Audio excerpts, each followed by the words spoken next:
Yes, so everyone, welcome to the premiere episode of Hacker Hangouts. This is a weekly show where we'll have projects demoing what they're building on Arweave and AO.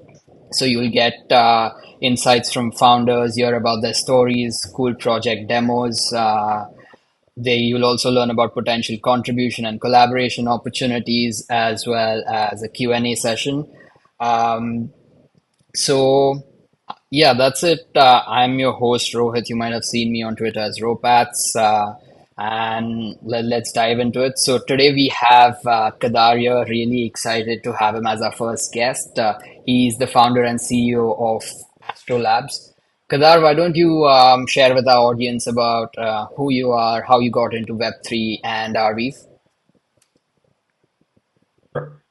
Thanks for having me, Rohit. Hey everyone, nice to meet you all. I'm Kadar, founder of AstroLabs. I've been in crypto for about 5 years now. So my background is computer science normally. So I studied in university some programming, figured out that I was terrible at it, and landed more on the system design side of things. And from there, I did a couple of years in finance after I graduated. So I've always been in love with like the intersection between finance and tech. So blockchains was inevitable.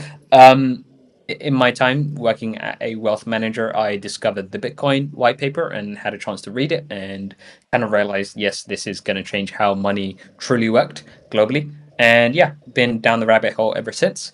Had a chance to work for the institutional side of crypto. So there was a couple of firms I worked at. From there, I had a chance to lead DeFi at one of those firms, where I was pretty much talking to banks and explaining what smart contracts were. And yeah, I met Lorimer a couple of years ago, and we kept in touch, and we have been going through the ideation phase for a long time together in what to build in the crypto space. And it was a chance meeting with Tate where we discovered, hey, we could really build something cool in Arweave and bring liquidity here. And that's kind of what sparked the need for AstroLabs as a kind of tool builder, infrastructure builder, mainly focusing on like financial based applications within the ecosystem. Yeah, That's pretty really much. awesome. Yes, thanks for sharing that story. So, guys, if you all haven't figured this out already, he's a huge DeFi nerd and like super knowledgeable. But let's dive right into it, Kadar. Why don't you share with us the main presentation topic, which is quantum? Sure, of course. Let me kind of jump into it. We have around, last time I checked the price of Arweave, around $1 billion worth of like assets that need to come into the ecosystem and for it to be usable in AO. And right now, we, because of our background, me and my co-founder Curran, we have an institutional background and know custody very well. And one of the requirements for moving Arweave into AO is the underlying kind of holding of it in a wallet. So we'll go into like the background of how quantum is built a little later, but essentially it's a bridge moving assets from Arweave into AO, potentially other chains at some point in time. But right now we're focusing mainly on moving R into what we call QR on AO. A couple of people asked me how the hell to pronounce that.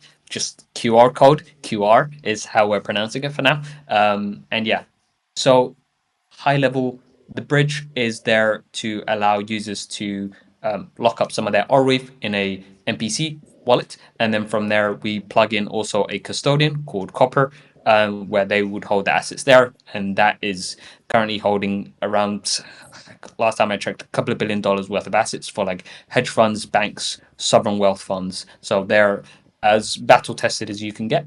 Plus, the advantage of them supporting Arweave is a bonus. Arweave is not supported in a lot of custodians, so for that is a sweet spot. The other benefit is that's our old workplace, so me and Karen came from there, and so we had contacts there, so it's easier to establish that relationship and kind of push Arweave forward. Um, so I'll go into a demo in a bit, but I'll pause there if there's any like quick fire questions or anything you want to go into, Rohit. Um, yeah, so just a quick note, guys, if you have any questions throughout this session, feel free to drop them in the chat and we can go over them towards the end of the session. But Kadar, quickly, on quantum and astro QR. We have a lot of founders here. So maybe can you share like a few examples of how you're thinking this can be leveraged to unlock liquidity? Right. The immediate use case is to essentially allow users to bring their Arweave to your applications, but also allow them to hold their AO rewards. One of the key criteria for many users is going to be how do I bridge my assets across, but also maintain this reward that's coming into them. And from there, they can, certain applications, you would have the right to kind of give away those rewards to the application that you're using or keep them yourselves. Again, at the end of the day, most users would determine from the users we spoke to, most of them want to keep the rewards, AO rewards. So that's one of the criteria of why how we built the bridge is can we allow them to move the assets across, but also maintain the rewards. The other key benefit for us is thinking about how we can access that liquidity and what that looks like for you guys, especially because we're an early ecosystem. The goal is to kind of bridge the $1 billion across or some portion of it for you guys to actually allow them to play around with your application, whether you're a game, you're a vesting protocol, or you're just a launch pad basically. So if they can lock up some of their QR into your application and get other tokens, that might unlock a lot of value, not just for you, but also the online users. That's what we care about most of all, is like allowing users to move their assets and utilize them. But the other thing we do care about is actually helping these applications adopt and kind of gain some traction and figure out what's working, what's not working by providing the liquidity needed. So for us, it's twofold. We care about the users, but we also care about the applications that are supporting QR at the end of the day. And some other stuff that I don't want to tease right now, but potentially is world where we have a points program not just for the users themselves, but also the applications, and that could lead to something in the future with Astro and something, something. That's enough of a tease I think I could give without breaking any rules. Cool, cool. Thank you for sharing that teaser alpha. But if you're ready, let's dive into the demo so everyone can Sure. see I'm how gonna show to use QR. I'm gonna show a couple of tabs. So bear with me here. They're all over the place for now. Just let me know when you can see the screen. Yep. Guys, if you can see the screen, just put a thumbs up in the chat. I can see the screen, but just want a confirmation.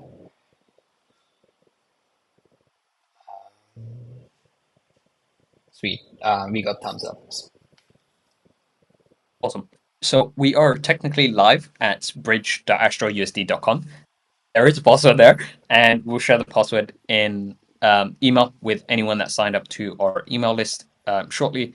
From there, they can play around with the bridge and kind of figure out how it works and kind of give us some feedback. For now, let me show you the other side of the bridge in live action, basically. Let me know if you guys can see that now. Yeah, I can see it. Awesome. So once you enter the password and you kind of come into the bridge, you should see a really smooth UI on our side. So for now, we are only doing Arweave to AO. So you can move Arweave into QRweave and then back, basically. That's essentially it. We have the transfer window, which where we are right now, and then we also have our stats window. So one of the things we noted between our discussions with a bunch of teams and users in the ecosystem is that they care about transparency. This is a bridge at the end of the day. They're trusting us with their assets. So for us, it's can we effectively show what's happening on the back end and show the balances of actual Arweave there should be as transparent as possible. So you don't have to trust us. You go on chain, you check that the wallet has your assets, you check that the AO rewards are coming into your wallet, and you check that the QRweave actually is minting and burning. So it's like, okay, trust us, but like trust us and verify yourself, right? And that's kind of why we are doing a stats page. So here we'll note the MPC wallet, which is called the operational wallet. This is a bunch of so I'll give you some background of how MPC works. Essentially, you don't have one private key, but rather you have individual shards that come together and can sign a transaction out of that wallet, basically. So for now, the keys are distributed across multiple team members. We'll share the team members later, but they're key ecosystem teams And from there, they have a piece of the shard running basically. That's how we generated our MPC or operational wallet. From there, we also plugged in Copper in the background, where most of the funds will be moved into the custodial wallet at Copper. From there, essentially, it serves as kind of insurance for us, where the custodian would hold majority of the funds. Right now, the ratio is 10 to 90%. So 90% of the funds will be held in this custodial wallet, and then 10% of the funds will be held in this MPC wallet. So if there's any uh, easy minting and burning like one Arweave, it should move out of that operational wallet only. But if you want to move anything around north of 1,000 Arweave, if that's how much the bridge is holding at the time, that will be moved out of the custodial wallet instead. So these two wallets kind of interact with each other, and treasury management is done between them, allowing us to, one, have institutional grade security for the bridge, but two, don't just trust our word. Be like, trust me, bro. And then you can check the underlying Copper wallet real time on chain and see that the assets are technically there. That's how we're breaking it down. So we'll share the custodial wallet. There is some risk with sharing the custodial wallet address this early. So closer to mainnet, we'll publicly release that, and you will have attestations running on a kind of daily basis. Of you could check that this is the balance at the time, and you can actually verify yourself. From there was also AO accrued. That's the AO accrued, not just you, but will show an accrual balance for the total of the bridge. So you see your share, you see the total that the bridge is generating, so you can match those numbers and say, this actually I'm getting the right AO rewards. From there, we're also showing the process ID. This is a test one for now, but we'll share the live one later. And then from there, if you guys ever want to adopt QRweave, it's literally going to the stats page, grabbing that process ID, and taking it away with you to adopt it. And then from there, you're kind of good to go. So that's the stats page. Of course, the docs page will be publicly launching the docs. And as we go through independent audits and verified audits by auditors, that will be located there in terms of what came out of the bridge audits, how it works, how we actually stress test the protocol, and you kind of trust our word, but also the auditors from there. I think those are the main parts. And then if you click on here, essentially you have your activity window. Not gonna lie, there's a bug here, so let me know if you can see the activity window. Yep. Um, but this is essentially your hub of knowing where the transactions are at any given moment in time. We like to keep it very simple and very smooth. There's a bunch of stuff happening in the program backend basically. So there's natively we're interacting with the Arweave blockchain, but we're also initiating stuff on the MPC wallet side as well as interacting with the AO. So there's multiple threads of things happening, but for us as a user, we only care about four things. It's my funds are going out of my wallet. You're confirming you have my funds. You're wrapping the funds, and I got the QR read on the other side. Basically, after those four transactions are completed, you have QR deposited into your wallet. Yeah, the user experience I can go through right now is very simple. It's okay, I'm going from Arweave to AO. I could toggle here and go in the reverse if I need to, and then say, okay, I have one Arweave here. We just say, okay, you're now unbridging Arweave, and it'll go back into your Arweave wallet. Or let's say I'm going from Arweave into AO. You say, okay, I'm about to mint. There is a fee. Right now, there is no fee for the bridge. Mm. We're only accounting for the network fee. At some point in time, there will be a fee for not bridging out, not bridging in, but bridging out, because there is this cost that we have to send that blockchain transaction from the MPC wallet or the custodial wallets into your wallet. Therefore, there is that fee attached. That's pretty much it. You can confirm, and that should go through if it doesn't prompt my wallet right now.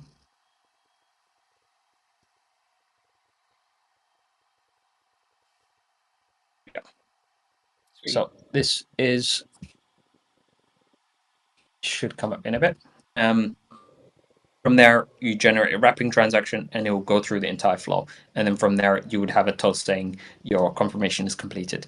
And then from there, it's you wait for, again, Arweave is a little slow in terms of block time. So right now, it's 20 block confirmations before the transaction is successful on the network. And then from there, every other stage for our bridge will be triggered. We are speeding this up. We're coming up with a fancy word for it, but it's pretty much deterministic weighted. Like transactions, but it's pretty much going to be like if you bridge a set amount that we define on a threshold and is lower than that amount that we actually need to actually confirm everything, then it will go through way faster than if you're bridging, I don't know, 10,000 Arweave basically. The more value you're bridging, the longer it takes because we have to definitely make sure that it is going through. But the lower amount you're actually bridging, the faster your operations is. So in the early days, if you're bridging one or less Arweave, it should be a little faster than you're bridging 100, 1,000 Arweave. And over time, as we get closer to mainnet, we'll start moving the thresholds higher and higher. So it becomes really fast just to bridge anything around 100 Arweave across chains. That's kind of high level. I'll pause there. There are some UI bugs that I noted for the engineers that we'll fix. That's all right. But the reason why, oh, Oh, I'll please pause go ahead. there, but yeah. The reason why we chose to build this model of having these operational wallets or MPC wallets as well as the custodial solution is because there's so much value at stake for teams like yourselves and AO as an early ecosystem that we want to make sure that the value is there for you guys to utilize and kind of have and not be worried about the bridge breaking. And that's why we're always transparent in the value that we have locked in the bridge. And in terms of our communication style, it will be transparent. So comms will definitely go out through our Discord as well as our X account, AstroLabs. I think it's at AstroUSD. And then from there, if there's anything happening with the bridge, or if there's an upgrade, or if there's a movement of funds between the custodial wallet and the NPC wallet that's large enough in terms of threshold, will publicly announce to the community ahead of doing any manual triggers. And then that also accounts for us coordinating with other teams that will share their names publicly soon. And then from there, it's just saying that, hey, we're about to move stuff, and everyone's aware, and everyone's kind of understanding that the security is our paramount thing, but also just being transparent in what's happening in the background is critical just to build trust with you guys as the app developers in the ecosystem and kind of figure out what's the best way to build a bridge. It is it is one of the most critical things in any crypto ecosystem, and we'd love to have your feedback. So as soon as it's released, any notes you guys have, anything you can battle test, any kind of saying, "Hey, I broke it this way," or "It works like this," or "I don't know, I don't understand how the NPC side works." Happy to jump on a call and kind of discuss with you. But I'll pause there for now. But feedback is always welcome on our side of things. Yeah, so I have a few questions, and guys, if you have questions as well, drop them in the chat. So quickly, you mentioned quite a few concepts here, and I think you explained them really well. But if someone wants to follow through on those and read at more depth, does Quantum have any white paper or light paper that's coming out, or some in-depth docs about the back end where anyone can read about this? We do. You know us, right? We love to write. We do have a draft of a light paper for not just the NPC solution, but the entire bridge. Hmm. But whether we share that now this early doesn't really make sense. I think we'll probably wait closer to minute to kind of launch the initial version of the light paper and kind of get public feedback from there. I think right now it's the case of battle testing the bridge and our core concepts before having something written for people to explore. And then when we're in kind of a final state of the bridge, we'll publicly release it. Again, there's no such thing as a final state of a bridge, just to let everyone know, like bridges are always evolving. So think of this as V1 of quantum, and there will always be V2 and V3. And the more decentralized, the more robust, the more battle tested we can get, the better it is. But we will share some documentation as well as a light paper that kind of describes how quantum works in depth. Sweet. So you mentioned there's a wait list for Quantum. Will everyone on the Sure. wait list get access immediately whenever you launch, or are you all going to roll out in phases? The reason I ask We've been is, testing. oh, sorry, the reason why I ask is because our audience would love to try it out. I imagine some of them would like to collaborate as well in various ways. Let me do this. Let me give you guys 1 day in advance. I think I could do that before shooting an email across where you guys can test out the bridge and kind of figure out how it works and give us some feedback there. Maybe a couple of days in advance, I'll let you know. From there, I think what we're going to do in terms of initial email distribution, we have around 5,000 people on the email list so far. I think 5,000 something. So we were just going to mass email everyone and just say, hey, it's live, and then here's the password, and kind of let everyone kind of trickle down with it. What we might do is actually let you guys in first and give you a particular password so you guys can access the bridge ahead of time, and then from there actually remove the password side and just launch it from there, and then let everyone know that we launch via email. We'll also do an X post, but we're only going to share the details of like how to get to the bridge by email in the early days. We don't want like everyone using it at the same time. Yeah, we might get DDoSed. Yeah. So Yeah. I, I'll let you guys know, but I think we can probably give Arweave India ahead of the time just access so you guys can play around with it and see how you feel about it and kind of give us some core feedback. Thank you. Yeah, really appreciate the early access here. We will be setting up a common forum channel for attendees of this session if they have any follow-up questions. Um, but just one more quick question on my end, and then we have some questions from the audience as well.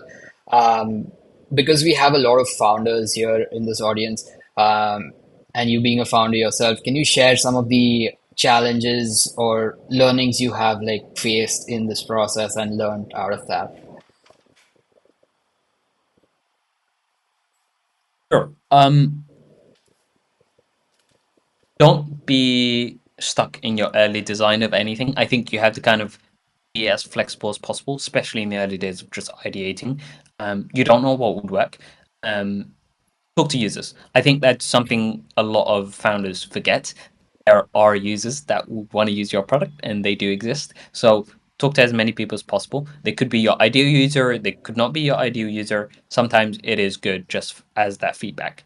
The other thing is around focusing, kind of breaking down what you want to do into like core components. Like I'll break down how we thought about quantum in the early days. Like one of the core problems we identified was around this. Um, okay, I'll give you some background. The reason why we wanted to build quantum is that we need a form of collateral on AO to back USDA. And when we were thinking about our background and how we built custody before with Copper, we thought about yes, we could develop a perfect solution that optimizes for transparency, but also has that institutional grade security. And with any bridge, the risk in the early days is that it's so new that it might break simply because it hasn't been stress tested enough. So there is never an insurance policy. Either you have to start with like so much money in the bank that you have to pretty much build ungodly amount of infrastructure just to facilitate the bridge. So we're talking about the layer zeros, the wormholes. So they have so much money that they can build a battle tested bridge without ever launching first and launch. Whereas we needed to do the reverse. We need to launch because the ecosystem is so new, but have that insurance policy of having institutional grade security. And that's why we took the trade off of using a custodian in the background. I think for founders, the key thing is around just talking to users and trying to figure out what the idea is, and then trying to stress test it and figure out, okay, am I going in the right direction? I think that's the best advice I can give. And again, like I'm still doing this, so like some of this advice kind of makes sense now, but in the future I might have different advice. For now, I think that was the biggest takeaway for me. Yeah, thank you so much for sharing that insight. I think because you're a few phases ahead, that certainly helps. And yeah, I guess sharing helps like build a knowledge base as well. Um, so we have a question from Hard. He's working on this project called Sentio, which performs security and monitoring of processes on AO. He wants to know more about the mechanism to monitor every transaction end to end.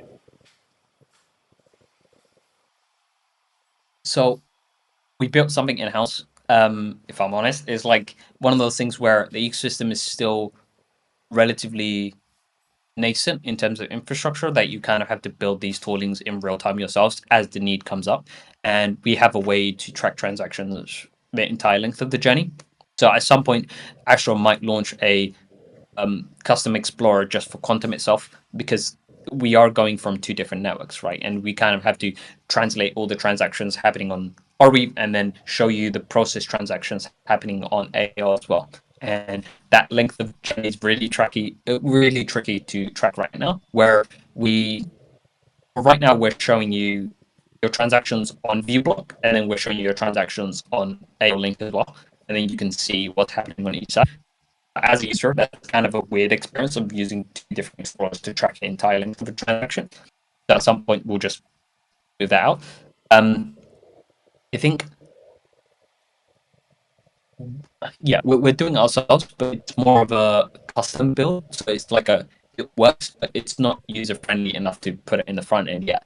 But that's how we track transactions to make sure the bridge is working how it's supposed to work. But let's have a conversation because you guys are building something natively to track AO processes and how they interact with each other. I'll have to pick up that conversation, see if we can actually figure out what's the best model, and yeah, kind of take it from there. Awesome, sweet. That's great to hear. Good to see we have collaborations going already. That's one of my objectives coming out of this series. So really glad. Um, any questions, guys? Come on. Maybe we'll have like a 5 second pause if anyone wants to drop any questions. If not, we can conclude this episode, and then all of you guys can hang out in the general voice channels and have a more free-flowing conversation as well. Going once, going twice. Okay. I guess let's conclude this episode. We will be setting up a forum in the same set of channels, this events category, and we will create a special forum for this Hacker Hangout. So if you have any questions about quantum or in general, you want to ask Kadar, you want to connect with him, I will tag him there so you can continue your conversations there. And then if you want, you can take it over DMs as well. Um, Thank you so much for coming on this show, Kadar. It was really wonderful. Thanks for doing the demo, giving us some alpha teasers, early access, and overall, it's been amazing. Do you have any final thoughts? No, thanks for having me, and I look forward to working with everyone in the ecosystem to make AO pretty much one of the core chains of crypto. And yeah, if you need anything, I'm a DM away. I'll probably get to it late. Sorry, it's been an intense week or two. But yeah, just shoot me a Oh, message whenever my DMs are always open. we have a late question here from Ankush, but if you don't mind, he's asking how AR rewards will be distributed for the AO yield. Right now, there's a couple of models. We don't have to worry about it till mainnet. It's like the thing, right? Yeah. Um, but what we're thinking about is literally the user can claim back their rewards as long as they're holding UR. And then from there they can claim the AO rewards. Like it's gonna balance out into the NPC wallet, of course, because that's where the AO rewards will go to once there's mainnet launch, and then there's the custodial wallet as well. For us, we'll just build a internal process where it will just distribute in a recurring basis. That's one of the ideas. The other thing is around literally a user can come into our platform and just click claim, and then from there that's deposited into their wallet. Again, there's a bunch of ways we could take this, but again, we're getting user feedback. If you guys think of any way that would be good for application side or a user side and have any thoughts, please feel free to share. But for right now, it's not something we have to think about, but we are thinking about it and kind of planning it out. Well, it's tomorrow's problem. It Um, is. but yes, with that, thank you everyone for joining us today. Have a happy rest of your day, and hopefully, I'll see all of y'all in the next week. So, yeah, ciao, guys. We can hop on to the common channel if anyone wants to chat, connect with each other. Yeah, see you guys. Bye.